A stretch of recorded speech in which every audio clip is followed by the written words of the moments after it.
전공의들이 병원을 이탈한 지 일주일째로 접어들면서 의료 현장 곳곳에서 피해가 커지고 있습니다.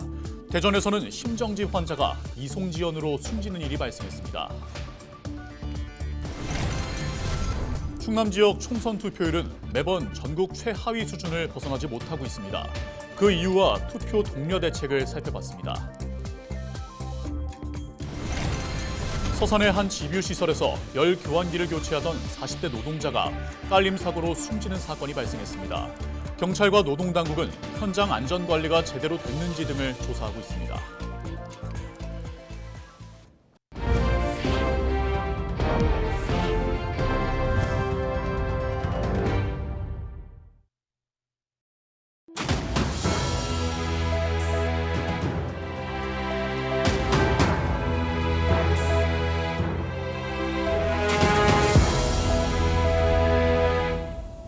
시청자 여러분 안녕하십니까? 헬로티비 충남 뉴스입니다. 정부의 의대 증원 확대 방침에 반발해 다수의 전공의들이 병원을 이탈한 지 일주일이 됐습니다. 의료 현장에서는 이에 따른 불편과 피해가 커지고 있는데요. 취재기자 연결해서 자세한 소식 들어봅니다. 정호석 기자, 의료 공백으로 인한 피해 상황은 어떤가요? 네, 먼저 충남의 경우 단체 행동 첫날인 20일 5건의 환자 이송 지연이 발생했는데요. 그 후로는 발생하지 않은 것으로 전해졌습니다. 대전의 경우 지난 20일부터 26일 오전 6시까지 전공의 집단 이탈에 따른 이송 지연이 23건으로 집계됐습니다. 특히 지난 주말 사이에만 18건의 응급실 지연 이송이 잇따랐습니다. 지난 23일에는 이른바 응급실 전화뺑뺑이를 돌던 심정지 환자가 사망 판정을 받는 일도 있었습니다. 의식장애를 겪던 80대 여성 A씨가 심정지 상태로 구급차에 실려갔는데요. 하지만 병상과 전문의가 없고 중환자 진료 불가 등의 이유로 병원 7곳에서 수용 불가 통보를 받았습니다. A씨는 53분 만에 대전의 한 대학병원에 도착했지만 결국 사망했습니다. 지난 24일에는 혈뇨와 고열 등의 증세를 호소한 70대 여성이 병원 12곳에서 수용 불가 통보를 받았는데요. 결국 1시간 만에 자차를 이용해 서울소재병원으로 간 것으로 알려졌습니다. 지난 25일에는 30대 외국인 여성이 복통과 하열 등의 증세로 구급차로 병원을 찾았으나 병원 14곳에서 거부당해 3시간 만에야 대학병원으로 옮겨졌습니다. 네, 충남에서도 전공의가 대거 이탈한 것 같은데 이탈자는 그대로인가요? 네, 충남 지역의 경우 전공의 집단 행동으로 대학병원 2곳과 수련병원 7곳의 전공의 300명 중 73%가 사직서를 제출했고 220여 명이 근무지를 이탈했습니다. 대학병원의 경우 사직서 제출률과 근무 이탈률이 더 높은 상황입니다. 특히 중증 응급환자와 중환자 등 필수 진료 공백이 우려되는데요. 충남도는 전공의가 없는 지역 내 3급 병원의 경우 아직 큰 영향은 없다고 전했습니다. 하지만 사태가 장기화할 경우 입원 환자 중 상태가 악한 환자의 대학병원 이송이 어려워지는 등 큰 혼란에 빠질 것으로 예상되는 상황입니다. 이에 따라 충남도는 비상진료 체계를 구축하고 집단행동 종료 시까지 비상진료 대책 상황실 운영에 돌입했습니다. 또 중환자실 등 필수 의료 환경 유지를 위해 응급의료기관 지정 병원 16곳과 응급실을 운영하는 병원 5곳에 24시간 비상진료 체계를 구축했습니다. 이와 함께 공공의료기관의 평일 진료 시간을 확대하고 주말과 공휴일에 진료를 실시하고 있습니다. 집단 휴진 기간 중 문을 여는 의료기관에 대한 정보는 주요 포털에서 확인할 수 있습니다. 이상민 행정안전부 장관은 집단 행동에 나선 의사들이 29일까지 떠났던 병원으로 돌아오면 지나간 책임은 묻지 않겠다고 밝혔습니다. 네, 오늘 소식 여기까지 듣겠습니다. 보도국 정호석 기자였습니다.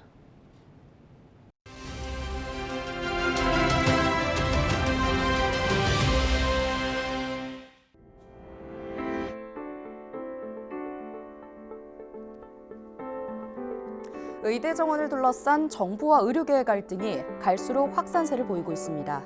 다만 전공의들의 집단 사직으로 인한 환자 피해를 막기 위해 갈등을 서둘러 봉합해야 한다는 공감대는 형성되고 있는데요. 정부는 의료계와 충분히 협의했다고 하지만 2,000명이라는 정원에 대해 국민과 사회를 대상으로 한 공론화 과정은 부족했던 것이 사실입니다. 각 대학 총장이 요구했던 의대 증원 폭을 현실에 맞춰 조정하는 노력이 보이지 않은 겁니다. 의대 교육 인프라를 확충하기 위한 과감한 투자안 마련도 필요한 시점입니다. 의료계도 정부가 고민하는 문제에 대해 깊이 있게 파악해 정책적인 대안을 내놓아야 하는데요. 무조건 반대하기보다는 의사단체가 증원에 관한 구체적인 대안을 제시해야 합니다. 의대 증원 정책에 반대한다는 이유로 환자들을 돌보지 않는 것은 어느 누구에게도 공감을 얻지 못할 것입니다. 정부도 의료계도 환자를 먼저 생각하면서 대화를 시작해야 할 때입니다. 데일리 브리핑입니다.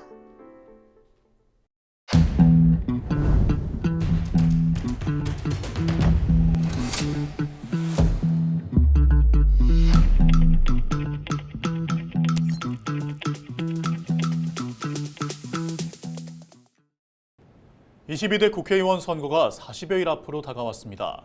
소중한 권리 행사인 만큼 어떤 후보를 뽑아야 하나 관심이 많으실 텐데요. 충남 지역 총선 투표율이 줄곧 최하위를 기록하는 것으로 나타났습니다. 투표율이 유독 낮은 이유가 뭔지 알아봤습니다. 이미정 기자입니다. 17대 국회의원 선거부터 꾸준히 투표율 최하위를 기록하고 있는 충남. 앞선 19대 20대 총선에선 전국에서 세 번째로 투표율이 낮았고 14대 총선 이후 가장 높은 투표율을 보였던 21대 총선에서도 충남은 전국 꼴찌를 기록했습니다. 특히 보령 등 농어촌 지역보다 아산과 천안, 당진 등 도시 지역 투표율이 더 낮은 것으로 나타났습니다. 그 이유는 뭘까? 충남선거관리위원회는 새 지역에 전입 인구가 많다는 점을 이유로 꼽았습니다. 현대제철 등 기업체가 많은 아산과 천안, 당진, 일자리를 찾아 외지에서 온 인구가 많은 만큼 해당 지역에 대한 이해도와 관심이 떨어진다는 겁니다. 우리 지역 주민이 아닌 외지 지역 주민들이 와서 우리 선거에 대해서 잘 모르고 이해도도 떨어지다 보니까 투표에 잘 참여하지 않는 경향이 있습니다. 여기에 인지도가 높은 후보자가 출마했는지 선거 쟁점 등이 있는지 등에 따라 투표율이 영향을 받는다고 설명했습니다. 충남 대표 보수 텃밭으로 불리는 홍성 예산 지역. 역대 선거에서 보수 정당이 단 한 번도 패한 적이 없었던 만큼 사람들의 이목을 끌만한 쟁점이 없었기 때문입니다. 충남 선관위는 지난 선거에서 젊은 유권자의 투표율이 낮았던 만큼 온라인 홍보를 강화하겠다는 계획. 여기에 기업체 대상 홍보도 함께할 방침입니다. 충남 선관위는 투표율을 높이기 위해서 우선 인스타그램, 블로그 등 온라인 홍보를 강화 확대하고 근로자들이 참정권을 적극적으로 행사할 수 있도록 공장, 기업체 대상 홍보를 강화할 계획입니다. 천안을 출마를 준비하던 양 전 지사가 홍성 예산에 전략 공천됐고 사선 홍문표 의원이 경선을 포기하면서 강승규 전 시민사회 수석이 본선 후보로 확정된 상황. 유권자들의 적극적인 투표로 이번 총선에선 충남이 전국 투표율 최하위라는 불명예를 벗을 수 있을지 주목됩니다. 제22대 국회의원 선거 본투표는 오는 4월 10일 치러지고 사전투표는 4월 5일과 6일 이틀 동안 치러집니다. 헬로티비 뉴스 이미정입니다. 천안 을선거구 출마를 준비했던 양승조 전 충남지사가 홍성 예산선거구에 전략 공천됐습니다. 양 전 지사는 26일 기자회견을 열고 중앙당의 뜻은 천안이 아닌 홍성 예산에서 민주당의 깃발을 달고 총선을 승리로 이끌어달라는 것이었다며 중앙당의 요청을 받아들이겠다고 말했습니다. 한편 지난 25일 국민의힘 공천관리위원회는 강승규 전 대통령실 시민사회 수석을 홍성 예산 본선 후보로 확정했습니다. 강 전 수석은 자신의 SNS를 통해 홍성과 예산이 지방시대 선도 모델이 될 수 있도록 노력하겠다고 밝혔습니다.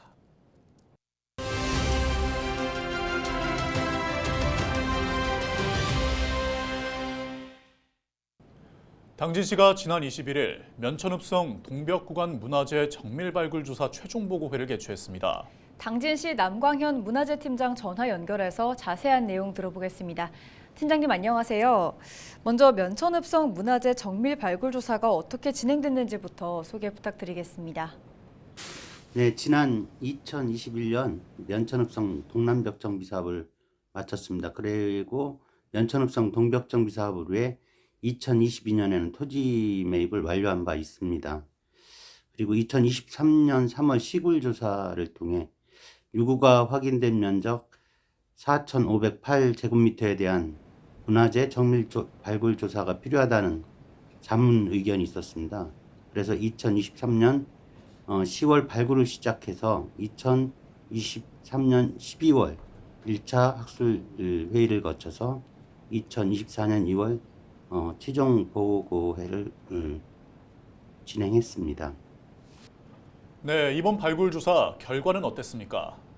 네, 발굴 조사 결과 그 면천읍성 동벽 구간의 채성은 적심석과 그 위에 박석, 지대석, 면석으로 켜켜이 쌓여 있어 기존 면천읍성 채성 발굴이나 타지형 그 읍성에 비해 그 기초부가 두껍게 조성된 것을 확인할 수 있었습니다. 면석은 2, 3단 정도 잔존하고 있고 치성지도 발굴되었습니다. 동문지에 가까울수록 성벽이 안쪽으로 이렇게 꼬부러지면서 만입돼 있어서 방어에 유리하게 쌓은 것이 특징이고 조사 지역 내 성벽 길이는 162m로 확인됐습니다. 또한 채성, 외벽 및 내벽의 지대석, 내탁부 등을 통해 편축식 성벽 구조로 확인됐습니다. 네, 이번 발굴 조사를 바탕으로 면천읍성 정비 사업도 추진하게 될 텐데요. 앞으로의 계획도 짚어주시죠. 네, 동벽정비는 올해부터 3년간 정비 사업을 추진할 계획이고요. 이와 병행해서 저희들이 면천읍성에 또 다른 사업을 추진하고 있는데 관하 정비 사업, 그리고 성안마을 정비 사업, 그리고 주차장을 정비를 하려고 합니다. 이렇게까지 해서 내년까지 이런 사업들을 완료할 계획에 있습니다. 네, 여기까지 듣겠습니다. 남광현 문화재 팀장과 함께 면천읍성 구간 문화재 정밀 발굴 조사 관련 내용 살펴봤습니다.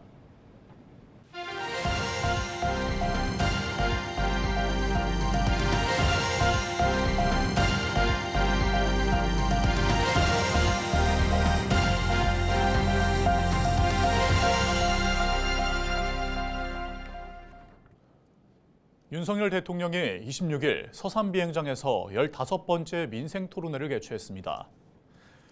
윤 대통령은 이 자리에서 서산 비행장 주변 141제곱킬로미터를 포함해 전국 군사시설 보호구역 가운데 339제곱킬로미터 규모의 땅을 보호구역에서 해제하겠다고 밝혔습니다. 또한 천안과 홍성의 국가산단을 미래 모빌리티 산업의 특화된 산단으로 조성하고 태안은 미래 모빌리티 서비스가 실현되는 스마트 시티로 만들겠다고 덧붙였습니다. 이와 함께 아산에 경찰병원을 건립하고 충남대 내포 캠퍼스를 신설하는 등 정주 여건을 개설해 진정한 지방시대를 열겠다고 말했습니다. 당진시가 국토교통부의 기업혁신파크 선도 사업에 선정됐습니다. 당진시는 오는 2023년까지 약 3천억 원을 투자해 당진시 송하급 고대리 일원에 약 50만 제곱미터 규모의 기업혁신파크를 조성할 계획입니다. 기업혁신파크는 민간기업 주도로 상업과 산업, 연구 등이 복합된 혁신 공간을 조성하는 사업입니다. 당진시는 이번 공모 선정으로 토지 수용권과 법인세 감면 등을 지원받게 됩니다. 또 기업혁신파크 내 입주기업에 대한 지원 공간 확대를 위해 다른 공모 사업에 추가로 도전할 계획입니다. 서산 음암면 집유시설에서 열 교환기를 교체하던 40대 노동자 A씨가 깔림 사고로 숨졌습니다. 경찰과 노동당국은 지난 24일 정오쯤 열 교환기 교체 작업을 하던 A씨가 깔림 사고를 당해 병원으로 옮겨졌으나 결국 숨졌다고 밝혔습니다. A씨는 사고 당시 150kg 무게의 열 교환기를 해체해 외부로 운반하던 중 열 교환기에 깔린 것으로 알려졌습니다. 경찰과 노동당국은 자세한 사고 경위와 현장 안전관리 적정성 여부 등을 조사하고 있습니다. 서산의 한 다가구 주택에서 불이 나 1시간 만에 꺼졌습니다. 26일 새벽 5시쯤 서산시 성림동의 한 다가구 주택에서 화재가 발생했습니다. 불을 피하기 위해 2층에서 뛰어내린 주민 2명과 연기를 마신 4명이 병원으로 이송됐으나 다행히 크게 다치지 않은 것으로 알려졌습니다. 경찰과 소방당국은 자세한 화재 원인을 조사하고 있습니다. 보령 인근 해상에서 낚시 여선이 고장났습니다. 지난 25일 오전 11시 10분쯤 보령시 외연도 인근 해상에서 엔진 과열로 낚시 여선에 시동이 걸리지 않는다는 신고가 해경에 접수됐습니다. 해경은 현장에 구조대를 급파해 승선원 22명 모두 구조했으며 다행히 건강에 이상이 없는 것으로 알려졌습니다. 해경은 선장을 상대로 자세한 사고 경위를 조사하고 있습니다. 이상으로 뉴스를 마칩니다. 함께해 주신 여러분 고맙습니다.